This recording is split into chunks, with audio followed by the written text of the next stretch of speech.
Hey, y'all. What happened to our little recording thing? Damn it. My fault. No problem. Okay. We're just gonna keep going. Ready? Yep. 1, 2. Hey, y'all. Hi there, and welcome to Smith and Waker. Wait a minute. We're just gonna keep rolling on that one because, let's try it again. 3, 2, 1. Hi, y'all. Hey, everybody, and welcome to our very first episode of Smith and Waker. And we are here to tell you about all things women, Riding. Motorcycles, Yeah. and Fun. Tons of fun. We're going to have tons of fun. Tons of fun. So our first episode here is just going to be about introductions. So we're going to let you know who we are, why we're here, tell you a little bit about us, and then we will give you some hints about our next episode when we get to the end. So tell me about you, Molly. About me. Who are you? Who is Mollie Who is Smith? Mollie Smith? I was born and raised in Tulsa, Oklahoma. I moved to Minnesota because my husband had a career opportunity here at St. Paul Harley-Davidson. Mm-hmm. And I started riding because I had a epiphany, if you will. Ooh, epiphany. An epiphany. So I was riding two up with my husband and with all of our other friends that ride, we all ride couples. That's what we do.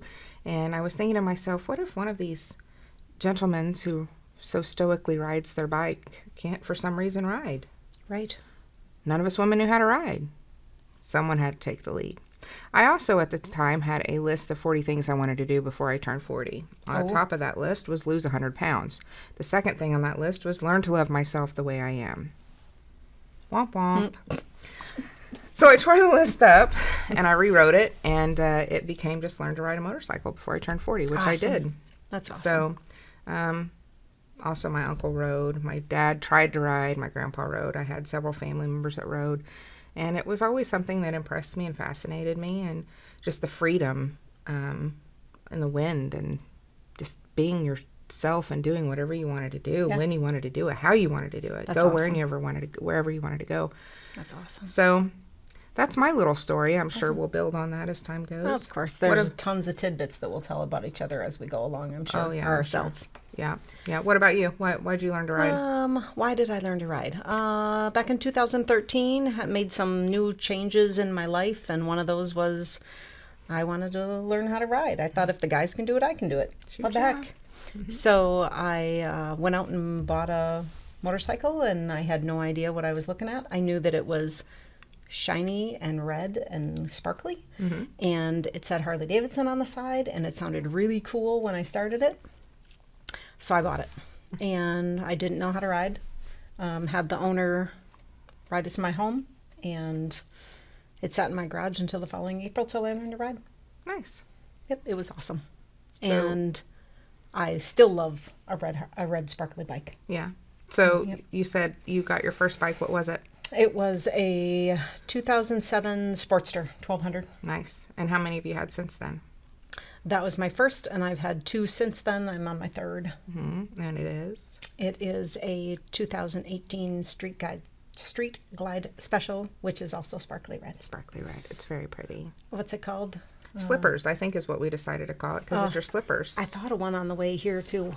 Wildfire on the way here was the name I came like up that. because I was singing the song on the way here. Yeah, I like that a lot. Wildfire. Yeah. We are women. Some of us name our bikes. Not all of us. Some of us do. She's making me name my bike. I'm not making her. Just a little peer pressure. Just a little.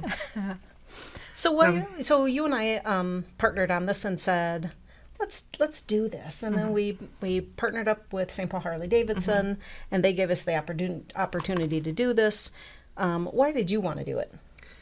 What was appealing to you? Why do we do this podcast? Or decide we're going to do this? Well, for me, I didn't feel like there was a whole lot of presence of women when you compare it to men, of course, in this lifestyle and community, bike community.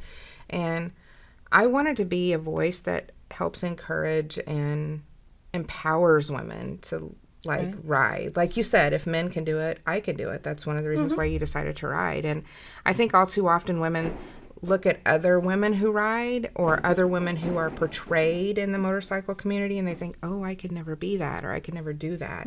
And that's impractical, and it's quite frankly false. I mean, it's a falsehood that we tell ourselves. So anything that you want to do, you can do. I mean, I'm not going to turn this into a motivational speech. I mean, I could very easily. I've been on a roll today, trust me. But that's pretty much what it boils down to. I just want to empower and encourage women and just show them, hey, I work full time in the insurance industry. I work part time at a Harley-Davidson dealership. I'm the mother of 4. I have two boys of my own and 2 bonus kids from my husband's previous marriages. And if I can do this, anybody can do this. I'm accident prone. I'm always hurting myself. She has a broken toe as we speak. As we speak, I have a broken toe. And I can ride, and I feel like I'm a pretty safe rider. I'm a pretty conscious rider, and I just love it. There's nothing like it. There's absolutely nothing like it in the world. It's the best. It totally is the best. Yeah. What about you? Let's see. Why did I want to do this? I think I agree with you. There's not a lot of this out there for women. And I think I've heard women tell stories about how they've come into dealerships regardless of the brand. And for the record, this is not a Harley-Davidson brand kind of podcast. You'll see Harley everywhere because that's what we ride, but we have 2 Hondas in our house, and as long as you ride, I don't care. Yeah, wind is wind. Right, it's all the same. Well, unless you sleep with my husband or my dogs, then the wind might be a totally different wind. Totally different wind. Yeah. But I wanted to. So I agree with you. I wanted to have more of a platform like this for women to listen to, but I also wanted to give folks a forum that they could ask questions in and not feel intimidated. Like, I was told one time in grade school, there is no dumb question except for the question that is unasked.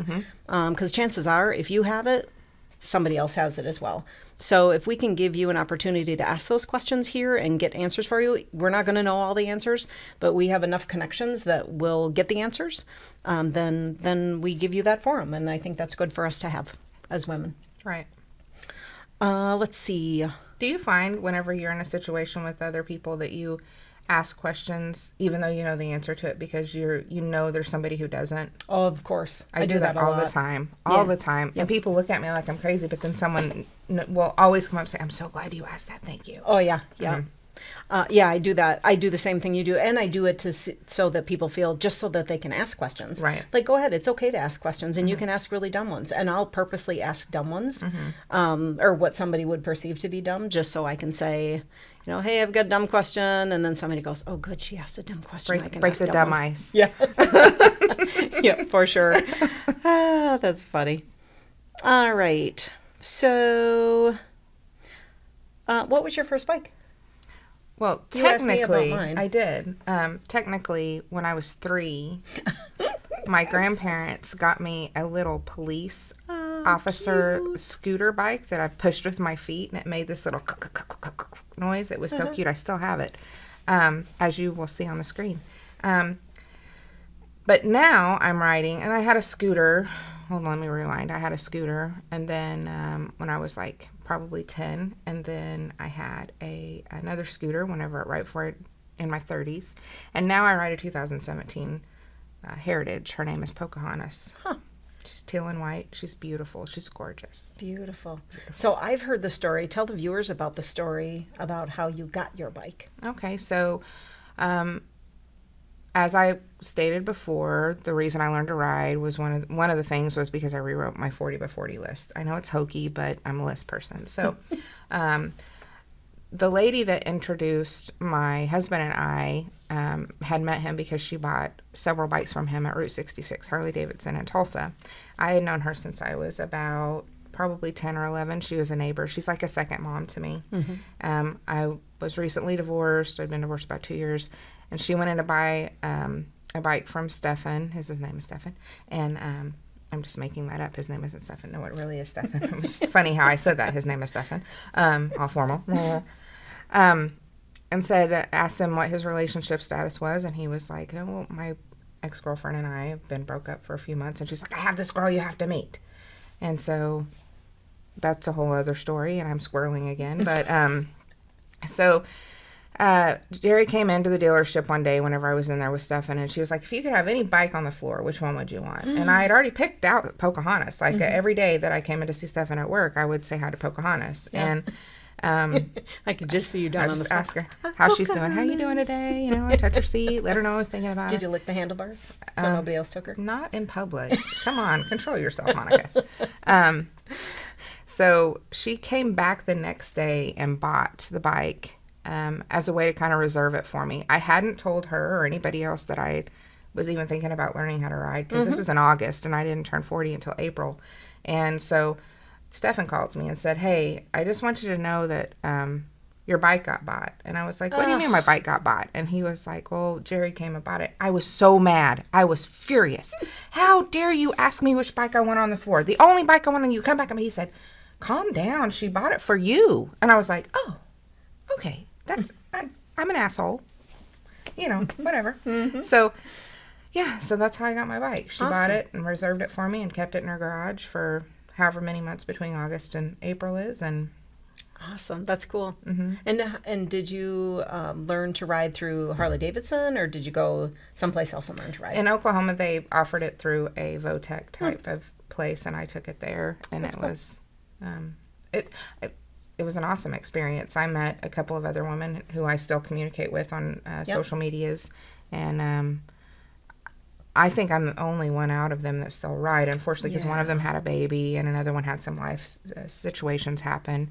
But it's an exciting experience. It's just, you know, like, it's a rite of passage to be part of that with other women, or even other young men and women. I mean, older men and women too. Okay, all of you. It's so exciting. All of you. Let me not exclude anyone. For everybody. For everybody. But yeah. I took mine through Harley-Davidson, and there were 10 people in the class, and 6 of them were women. Nice. So 60% of the class was women, and everybody passed. And I think there's one that I don't keep in touch with for whatever reason, but of the ones that I did, I'm not sure that any of them ride anymore, which is kind of sad. I wonder what that statistic is. I don't know. We'll have to research that. Yeah, we'll have to. If you have ideas on why women give up riding, let me know. Yeah. But you were talking about how you got your bike. When I got my bike, I remember making fun of the guy that brought it to me, because he came in December in Minnesota. So if anybody knows Minnesota weather in December, which it is now, December, and it's snowing Minnesota, as we speak. Yeah. But it must have been nice enough that year that he could get on it and ride it to my house. And he came around the corner, and I remember hearing it blocks away, because especially with the snowpack, everything is really quiet at night. Oh, it's so beautiful, too. It is. And then you could hear the rumble of the motorcycle coming. And then he came around the corner, and he had a snowmobile suit on, for goodness sakes. And I was like, my goodness, you know, it's not that big of a deal. It's just snow, you know. And then as I started to ride and the weather started to get colder, I was like, oh, no wonder he had a snowmobile suit on. Right. But it was fun. That was my first experience. I remember sitting on my bike for hours, I felt like, out in the garage, and I didn't know how to start my bike. So I just kept turning on the light, and I didn't know that you had to. I turned the key off to make the light go off, but I didn't realize that it was actually still on, and I ended up draining the battery and couldn't do anything. Couldn't even start it if I wanted to start it. Met my husband. I bought it in December. Met my husband. At that time, he was just my boyfriend, obviously. I didn't meet him like as my husband, but met him in... Oh, you didn't? I did. I think that's how I introduced my husband. I met my husband. I met my husband in February, and I took him, he rode, and so I took him out to see my bike, and he was like, oh my gosh, I can't wait till this summer. We are going to have so much fun. Oh, this is awesome. And I'm like, yeah, there's just this one thing. I don't know how to ride it yet. And he said, that's fine, we'll be good. So April came, and I took the class through Harley-Davidson, and it was just amazing. How long did you practice before you really felt like you got out on the road and started experiencing other than neighborhood riding? Well, when I came home that day from getting my endorsement, I was convinced that second gear around the block would have been good for me for the rest of my life. I thought that would have been fine. Right-hand turns all the way around. And once in a while, I'd throw a little twist in and go left-hand turn and go unwind a little bit. Mm-hmm. But I thought for sure second gear would be fine. Mm-hmm. And then there's this story that my husband tells. He thinks it's hilarious. It is hilarious. I still don't think it's all that funny. It is. But he said, okay, so we've gone around the block a few times. Let's go out of the neighborhood. And I'm like, he said, let's just go grab some lunch. Like McDonald's just up the street. Now, it literally is, I don't know, a mile and a half away, if that. And I'm like, don't push me. I'm supposed to ride my ride. Don't push me out of my comfort zone like that. And I was literally in tears. He's like, honey, I'm just hungry. Like, I just want something to eat. And I'm like, well, don't go without me. Like, he couldn't have won that day. Like, I couldn't let him leave. I wouldn't let him stay, you know. So fine, we got on the bike, on our bikes, we got up there, and I was pretty proud of myself when I got to McDonald's. And then he's like, hey, let's go to my house, which was down a little bit of a highway, but it's kind of Highway 61 in Minnesota here. And so we jumped on that, and I was addicted. I got on the freeway, and I was like, oh my God, I love this. Now, educate me, because I've never ridden a Sportster. Yeah. 5 years, 6 gears. Five. And I wondered why for a long time I was pulling up trying to get that sixth one. I think that's why I needed to go to a bike with 6 gears. But even now with my 6 gears, I'm pulling up for 7. Sometimes I do that too. I catch myself. I'm like, one more. Give me one more. Mm-hmm. But we got to the end of this little highway that we were on, and then you can kind of get off and go into the city streets. And he said, now you want to get back on the city streets and we'll just kind of weave our way through to where we were going. And I'm like, no, this is fun. And that became the kind of joke that we had when I first started riding. He'd look over and I go, this is fun. Oh, that's awesome. So even today we do that. Every once in a while we'll pull up next to each other. He goes, that was fun. Yeah, it was fun. And Mollie's heard the story a million times too. But one of my first rides, all I wanted to do was give the hand signal. Mm-hmm. I wanted to give the biker wave. Mm-hmm. And so I was going down the street, saw a biker coming, thought for sure this was going to be my very first time doing it. I was so excited. Got myself all positioned all properly, hands on the steering wheel. Because you have to be conscious on the steering wheel. Yes, you have to make sure both hands are on the steering wheel at all times. 3 and 9. 3 and 9. And I'm like, okay, I'm ready for this. I'm going to take one hand off. I'm good at this. I can do this. And I gave the wave. And as he drove by, it was a scooter. Mm-hmm. Now, I will say at first, I was like, how embarrassing. I just gave the 2-finger biker salute to a scooter. But then as I went on with learning to ride, I thought, well, maybe that's just where they are on their journey. Mm-hmm. Like, I'm not going to judge anymore. You know, I don't do that whole, like, if it's not a Harley, I'm not going to give you that wave. If you're on 2, 3, I've done it on 4. Fingers, yeah. Whenever they're riding 3, I do 3. So, completely unrelated, but it just reminded me of something. Have I ever told you about how small of a world it is with my husband and I, like, before we met? So, before we even knew each other existed, which is not entirely true, because we've been in and out of each other's lives since we were teenagers. We just didn't realize it. But he used to pass my house in Bixby, Oklahoma, every morning, riding to work, and I would get behind him because we would go up Mingo, because he was going to Route 66 and I was going to where I work, and I would make fun of him every morning on the way to work. This man rode a little red scooter to work for several months out of the year, as he was getting into riding, and he was working at Harley and this and that, and he was in transition with some things. So it's funny that you mentioned the scooter, because I was like, I made fun, you know, like we talk about this all the time about how I used to make fun of him all the time before I knew him. And so now it's kind of become a running joke about whenever a man is on a scooter. Nothing against men on scooters. It's an inside joke in our little, I'm letting you inside our joke, about how funny it is that, you know, we take somebody else's journey and we look at it and we kind of chuckle about it, and then sometimes it just comes full circle and it bites us in the ass and we're like, I am now married to that man. Well, and that's a good segue. So I think, we talked about this one other time too, but this was something, we talked about what we want this forum to be, right? But I want to make sure we're clear on is what we don't want it to be also. This isn't about Harley-Davidson, for one, and I think we've said that a couple of times. You ride a Harley, I ride a Harley. There's plenty that do, there's plenty that don't. It doesn't matter to us. And this isn't about man bashing. So both of us are married. Both of us have boys, children, offspring that are male as Tripods, well. right? Tripods. So this isn't about man bashing, although they do some funny shit sometimes. So we might make fun, I think. Yeah. Just like you just did. Yeah, I make fun all the time. We'll do it with permission always of our own. Yeah, I make fun of myself all the time, too. Right. And I think the reason I do that, I feel like if I make fun of myself, then you can't do it. They still will. But it won't. Doesn't matter. It doesn't hurt so much, though. Yeah. If I say it first, then it doesn't sting so bad. Yeah, no, okay. On our next episode, we'll bring in a couch and we'll have a Maury Povich / Oprah Winfrey episode where we talk about our problems. Anyway, Right. Not really. I'm kidding.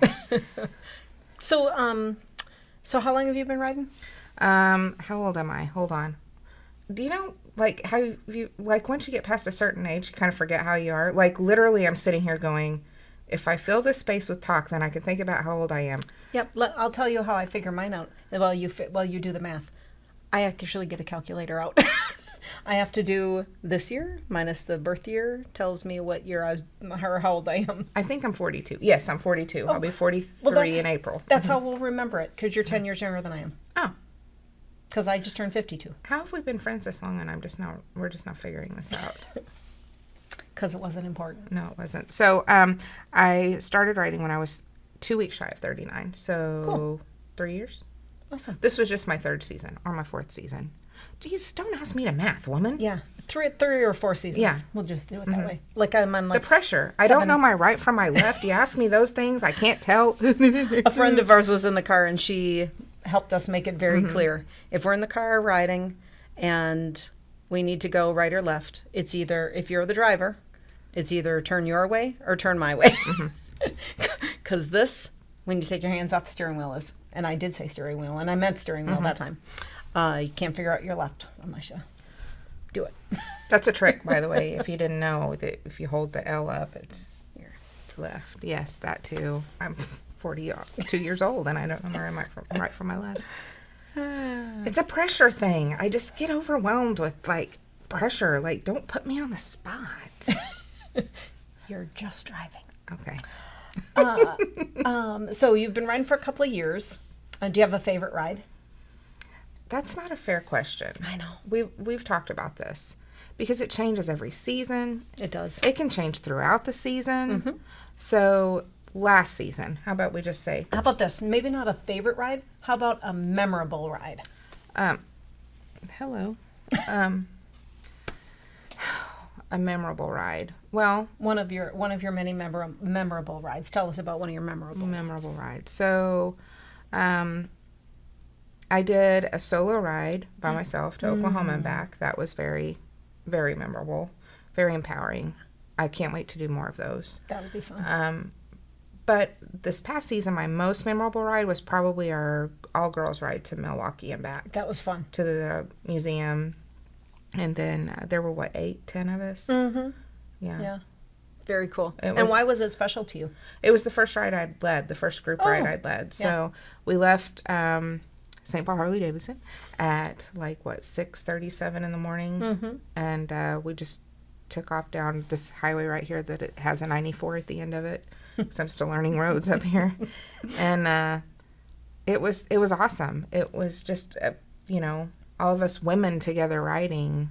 And we had a destination and we had a plan. And it was a blast. It was awesome. We had a really good time.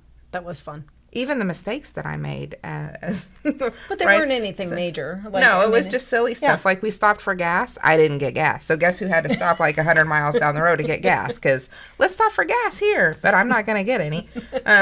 Yeah, I mean, those are one of the things, like, we'll probably have an episode where we talk about this kind of stuff too, but some of those, like, tips and tricks that when you're out on the road, like, you should never pass up a gas station. Like, or not pass it up, but if somebody stops, you should fill. Right. It's just easier that way. That you never have to worry about running out then. No. So that was fun. Little nerve-wracking in the city, but it was a one, and I felt like, we had we had a Triumph in the group, and we had a couple of different bikes in the group. Mollie's way better at identifying motorcycles than I am. It's because my husband works for Harley-Davidson and sells them and quizzes me often. Not a little side topic here, but did you know that there are things on the internet where people whisper into microphones? No. Oh, is it that ASMR stuff? Yes. Oh, yeah. Oh my goodness, I'm so intrigued. Yeah, my son listens to that every night when he goes to bed. I felt like it was a little pornographic, but that's my age. And he's like, Mom, it's calming. It's like... Well, it's the weirdest things. Like the one I listened to that my son pulled up for me was barbershop sounds. And it was like the unzipping of a bag or the flipping of a clipper or the comb, the teeth on a comb. Somebody was running their finger along the teeth of the comb. You hear it go.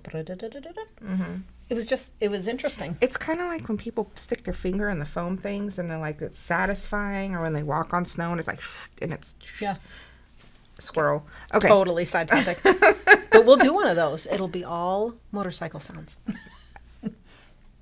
Hey, that might be kind of fun. Maybe that should be our intro and outro. Right. Motorcycle sounds. There you go. Mm-hmm. You might be onto something. Right. I was going to ask you something and I forgot.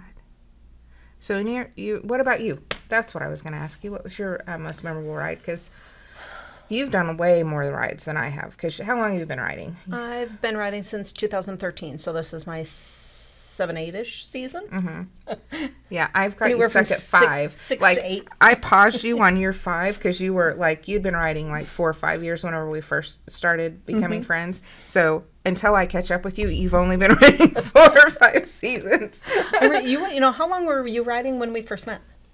I think it was my 2nd season whenever we first met. So super new rider, and I'll say you were a great rider. Well, thank you. It was you and I riding alone down. I think we went to Stillwater. Yeah. We went down. We pulled up along, and she was self-conscious of her riding at that time because you are for a little while. In fact, you are for a long while. Especially in a new state too. Right. Mm-hmm. And somebody knew that you're riding with. I mean, we didn't know each other all that well. And you intimidated me. I did. Yes, you did. I'm sorry. No, in a good way. Like I was like, I want to be like Monica. And I have people that I want to aspire to be like, and maybe we can be aspirations for other women. Maybe. Through all of this as well. That'd be kind of cool. But she pulled up next to me. She said, "Am I doing okay?" And I'm like, "How long have you been riding?" She goes, "I think this is my 2nd season." I'm like, "Girl, please, you're doing awesome for your 2nd season." I mean, it was like I wouldn't have guessed you were. You're a good rider. You're a good, solid rider. Yeah. My favorite ride was, I think, not this past year, because 2020, let's just chalk that one up to being gone. But 2019, when I arranged the first International Female Ride Day ride out of St. Paul Harley-Davidson. Super worried that no one would show up. I knew the ladies from St. Paul Harley-Davidson would be there, but we ended up with like 35 people or something like that. I was super excited for my very first one. There were lessons to be learned out of it, but it was really fun to see all that many women ride. I will say, even though it was a women's ride, we said that men could come with us, but they had to ride in the back. Right. And my husband, he brags to everybody about, have you ever seen women ride? They stay in their lanes. So he said he could get in between us and look right down the center, and he could see all the way to the front, because we don't do that all wild, crazy. Most women don't do that whole wild, crazy, all out of formation. We ride staggered. We stay in our lane. We do our thing. No, right. We did find out, like, on our ride to Milwaukee, right, that there are some women who have preferences, like they'd rather ride closer to the front or closer to the back. And we can accommodate those, but for the most part, it was riding staggered, and it was good. But I thought that was really cool. That was like the first of big things to come, and that's when you and I met. That was our first ride together. Yeah, I rode in the 3rd position of that ride. Yes, you did. I did, and I was so nervous that day. I kept like to my husband, I think as human beings, I don't want to just say as women because my husband does this too, so I'm pretty sure that tripods do it as well. We get these situations that we put ourselves in, and we work things up in our mind to how we want it to be and how it's going to be, and then we stress about it for days and days, and then it happens, and it's like, that was it? That was what that was. I was like so stressed out, like, because it was you and then Sam and then me, and I was riding behind you, and I was like, I was just enamored by how you rode, and you were just like you were so comfortable and confident on your bike, and you just were. I'm glad that I give that impression because I'm not always. Well, you were. Mm-hmm. That's good. I'm glad. I'm glad that I did that for you, and I at least look that way. Mm-hmm. I will say some of what gives me my confidence, and you and I've talked about this as well, but riding. You can't get enough in. And then Mollie and I took some classes, took a intermediate skills class. Best thing I'm speaking for you a little bit, but best thing we could have done.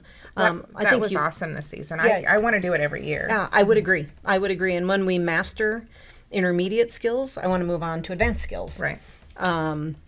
So yeah, that was super cool. Because it was like the beginner's rider course on your bike, which as I did that, when I remember thinking whenever I was doing that beginner's riders course, that would be awesome to do this on my bike. Like, I want to come back and take this class on my bike if it was possible, and then we ended up doing it. So, yeah. In my beginner's riders class, funny little story here. There was a gentleman in the class, and he had ridden before a lot, but he just didn't have his endorsement. So he was finally getting legal, and he was waiting in line for his next turn on the skill that we were learning. And I came around and I didn't lose control of my bike. Like, I didn't go out of the parking lot or anything, fall down or anything like that. But I was like kind of scrambling in my head, like, I'm going and I'm moving and I don't know how to stop. And I wasn't sure what I was doing. And I remember going by him and he was like, pull in the clutch. And it was all in slow motion. And I remember grabbing everything, locked, thank God I didn't go down, but locked everything up, stopped. The female instructor that I had walked over to me and she said, "You all right?" I said, "Yep, I'm good." And for those of you who don't know me, I'm a crier. Cry about everything. Cry when I'm happy, cry when I'm sad. I cry about everything. And I said, "Yep, I didn't want to cry in the class." And she said, "Take a few minutes, get back in line." I'm like, all right. So did my little tears, got back in line, passed the class. So life is good. And you're tearing up now. I am. I could I tear up telling the story. Yeah. All right. So we've talked about all the stuff we want to talk about with regards to who we are and why we're here. Do you want to tell these guys about what we're going to do next time around? We thought it would be kind of fun to visit about the history of women in motorcycle riding, about how it's grown, where we're at numbers-wise now, even kind of throwing out some statistics on how many women ride different bikes. Right. Like how many women ride scooters, how many women ride sports bikes, how many women ride cruisers, and within each of those each of those types of bikes, like what kind of brands women ride as well. I find all those kind of numbers just interesting, and I feel like the more we know about it, the more we can grow it. So, Agreed. And that is one of the major reasons we're doing this, is to grow female ridership and just that sisterhood in riding, which is very special. That's awesome. So if you have comments, questions, topics you'd like to hear us cover, ideas, feel free to email the email address that you'll see at the bottom of your screen. And until then, Smith and Waker signing off. Have a great day. Have a great day.